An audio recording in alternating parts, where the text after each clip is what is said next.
In this quick video, I am going to show you how to create a roadmap in PowerPoint.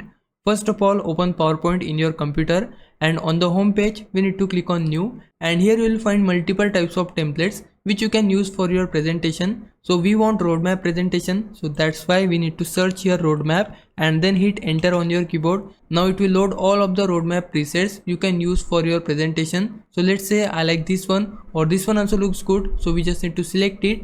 Then just double tap on it and now the preset will be downloaded on your PowerPoint. Let's say I want to type here A1, then I can just type it here like this. Also you can choose any text and you can replace it with your content. There are 3 slides available for this particular preset, but you can choose any preset you want from the PowerPoint homepage. But let's say you don't like this process, then I have second process for you as well. Firstly, we need to go to PowerPoint homepage and this time we need to select blank presentation.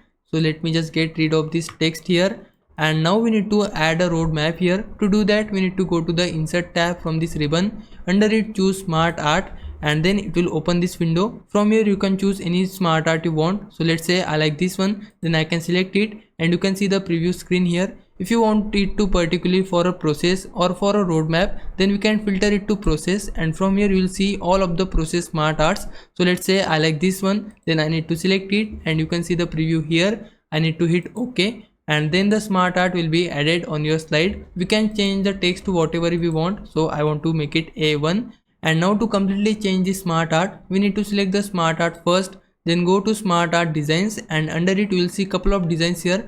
So if I like this one, then I need to select it. You can also expand the list. For that, tap on this drop down and then couple of options for smart arts are here as well. So I like this one, I need to select it. And if you want to change its color, then for that go to the home tab. Under it we'll see the shape fill option, and from here you can choose any color you want. And that's how you can add a roadmap on PowerPoint. Now if I was a big help, can you like this video and subscribe my channel. For now, thanks for watching. Bye bye.